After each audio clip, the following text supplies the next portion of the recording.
le test de fiabilité du PSG de Galtier est-il réussi? Ils ont répondu oui, Guillaume et Bernard. Ils ont répondu non, Dave et Ludovic Obraniak. Compte Twitter, le patron est demandé. J'ai ma petite idée, moi. Moi, j'ai trouvé qu'il y avait des choses plutôt intéressantes à noter et à enregistrer dans la progression de cette équipe, dans des matchs à haute intensité. Je rappelle quand même juste un truc. Si Mbappé, il donne le ballon à Neymar, ça fait 3-0. Et le match, il est totalement plié. Et c'est terminé. Et ils prennent le but 2 minutes après sur une erreur de Donnarumma. Mais où on avait peur, où on était inquiet, c'était leur capacité au milieu de terrain à se placer, à se regrouper, à travailler. Et j'ai trouvé que ce qu'avaient fait Vitinha et Verratti et Ramos qui est venu occuper et qui est venu sortir au milieu de terrain et Messi qui s'est replacé et le travail de Neymar, je suis tout à fait d'accord, quand on a Neymar comme ça, on ne peut pas dire qu'on n'a pas passé un bon test parce que le voir à ce niveau-là. Ah ben lui, il a passé le test. Lui, voilà, on peut dire enfin. Lui, il a passé le test. Mais c'est le PSG, c'est pas Neymar. Et puis, question, c'est le PSG. Mais il implique le jeu du PSG. Donc en deuxième période, tout ce que tu dis, on n'a pas vu. Il y a eu des défaillances individuelles, plus que collectives. Et le deuxième, et si l'action de Mbappé, c'est en deuxième mi-temps. S'il met le troisième but, bien sûr. Mais derrière, je suis d'accord avec toi. Si je peux me permettre. Sur cet enchaînement de... Tu passes de 3-0 virtuellement à 2-1. À 2-2. À 2-1. La balle de 2-2. Et ce que je veux dire, c'est que derrière, tu t'effondres. Non, mais que tu sois capable de résister. Souviens-toi, le Real, ils sont passés de tout à rien. Là, ils ont réussi, malgré la difficulté, à garder quand même une assise. On a vu les efforts des attaquants. Ils sont revenus, Neymar a travaillé. Mais Raymond, tu as relancé une équipe qui était moribonde. Oui, mais peut-être. Ils étaient nuls. Mais tu l'as relancé. Nuls, la Juve. Mais c'est là où on voit nul. Parce que le Paris Saint-Germain baisse de rythme. Parce que les trois devant ne défendent plus comme ils ont défendu en première période. Mais les matchs parfaits, 100% d'intensité sur une partie. Il a coaché aussi. Non, mais le marqueur de progression. Guillaume, sur toute la deuxième période, il n'y avait plus de mouvement, il n'y avait plus... Non, mais le marqueur de progression... Juste, il y a un argument de Bernard Léons, moi, que j'aimerais que le camp d'en face en discute. Le marqueur de progression sur ce match-là, c'est qu'on a eu... Alors, je suis d'accord avec vous, la Juve et pas du niveau du Real Madrid. Mais on a eu dans le scénario un match qui était totalement maîtrisé par le Paris Saint-Germain qui devrait le tuer. Et il y a une boulette de l'ami de Raymond 42, Donnarumma. Et là, tu peux te dire, est-ce que c'est les fantômes qui vont ressortir? Et est-ce que le PSG va de nouveau déjouer et laisser échapper le gain de ce match? Et force est de constater que non seulement ça n'a pas été le cas, on n'a pas revécu ce scénario-là, dramatique, mais qu'en plus, sur la fin, ils sont repartis, ils auraient pu encore marquer. Mais, pardon, juste... Donc là, c'est une vraie progression. Après le temps faible qu'ils ont subi, aux alentours de la 53e minute, après, il y a également une grosse occasion.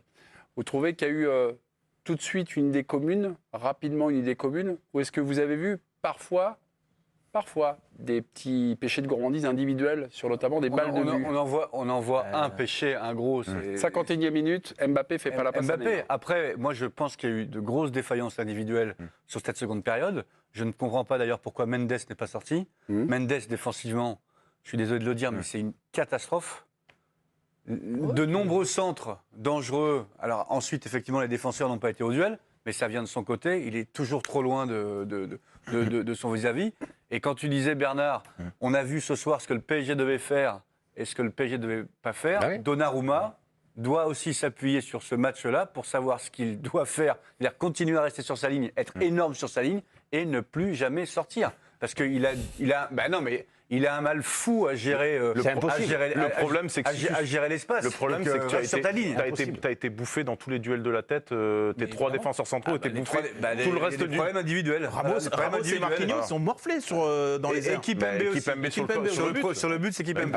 Je reprends la main sur l'observation pendant le Super Duel de Bernard Léons. Lui dit c'est un bon test au sens où finalement d'être prêt dès septembre, c'est bien, mais ça ne sert pas à grand-chose.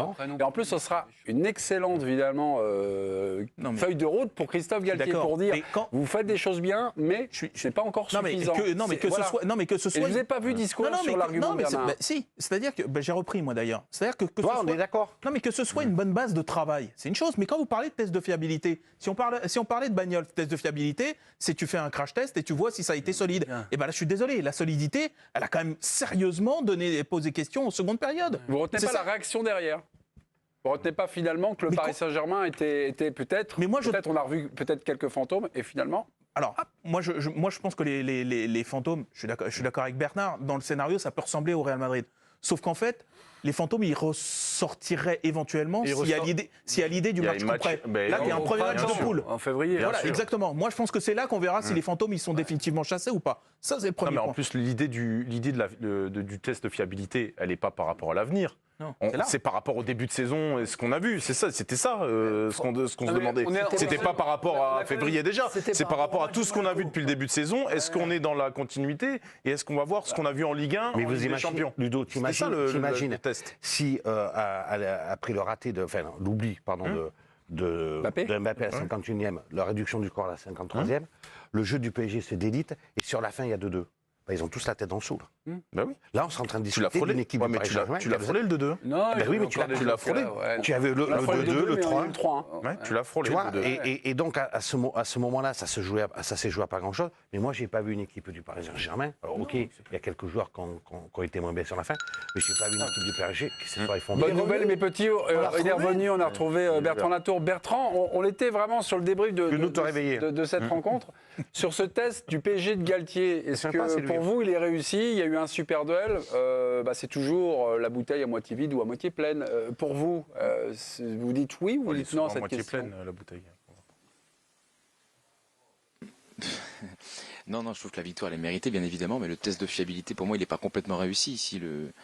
Si Mbappé avait fait la passe à Neymar, ça aurait été... Normalement, il doit la faire, il y a 3-0 et c'est un autre match, on n'en est pas très loin. Mais la réalité, c'est que ce troisième but n'est jamais intervenu. Et sans que la Juve soit hyper pressante non plus en fin de deuxième période, il y a quelques frissons et on a vu des égalisations dans des matchs moins folles que celle-ci. Donc moi je trouve que c'est pas complètement réussi. Sergio Ramos, je trouve, montre quand même des signes de faiblesse. C'est le cas également du gardien du Paris Saint-Germain. Même sur l'animation offensive, je trouve que parfois ça manquait de joueurs dans la surface de réparation.